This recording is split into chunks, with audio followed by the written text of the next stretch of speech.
आज हम बात करते हैं देखने के लिए केवल हम सी ही नहीं यूज करते हैं।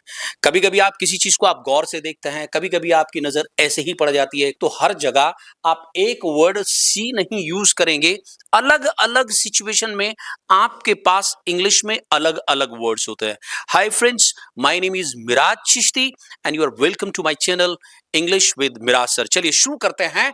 सी यानी कि देखना। अब इसका मीनिंग क्या आता है? मीनिंग यहाँ पे आता है to notice something naturally without necessarily, यानी कि आप बस कहीं जा रहे थे मार्केट में, आपने किसी को देख लिया फॉर एन एग्जाम्पल, या आप कहीं घूम रहे थे पार्क वगैरह में, मैंने बगीचे में एक पक्षी देखा, it means I saw a bird in the garden. I was going to my office and I saw a Ferrari और अ रोल्स रॉयस, यानी कि आप जा रहे थे अपनी बाइक से, अपनी कार से, देखा कि आपके सामने से एक फेरारी गुजर गई, तो वो आपने अनइंटेंशनली देख ली, बस आपकी नजर पड़ गई। अब लुक ये भी देखना होता है, नजर डालना। यहां पे क्या है? इंटेंशनली डायरेक्ट योर आई, जैसे बोर्ड की तरफ को देखना। अब सपोज कि आप क्लास अटेंड कर रहे हैं तो बोर्ड की तरफ को आप देखेंगे, यहां पे आप लुक यूज करते हैं, जैसे please look at the board. For an example, आप क्लास अटेंड कर रहे हैं और आप इधर उधर देख रहे हैं, तो आपका टीचर आपसे क्या बोलेगा? आपका टीचर बोलेगा, भाई इधर उधर क्यों देख रहे हो?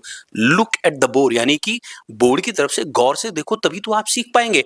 अब अगर मैं बात करूं वॉच, ध्यान से देखना या नजर रखना।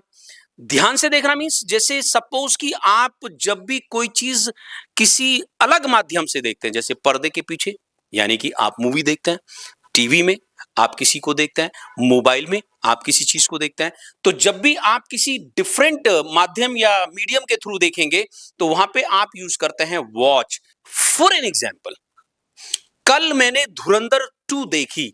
यस्टरडे आई सी नहीं यूज करेंगे, ना सॉ यूज करेंगे, ना लुक यूज करेंगे, ना लुक्ड यूज करेंगे। अब यहां पे आप यूज करेंगे वॉच, और वॉच की थर्ड फॉर्म हो जाती है या सेकंड फॉर्म हो जाती है watched.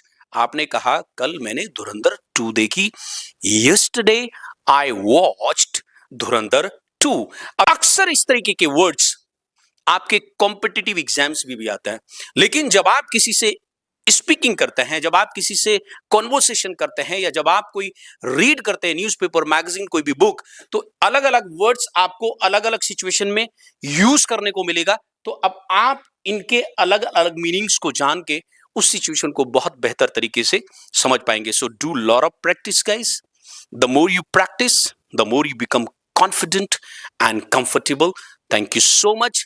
Keep practicing and please subscribe my channel to grow and develop your speaking skills. Thanks a lot.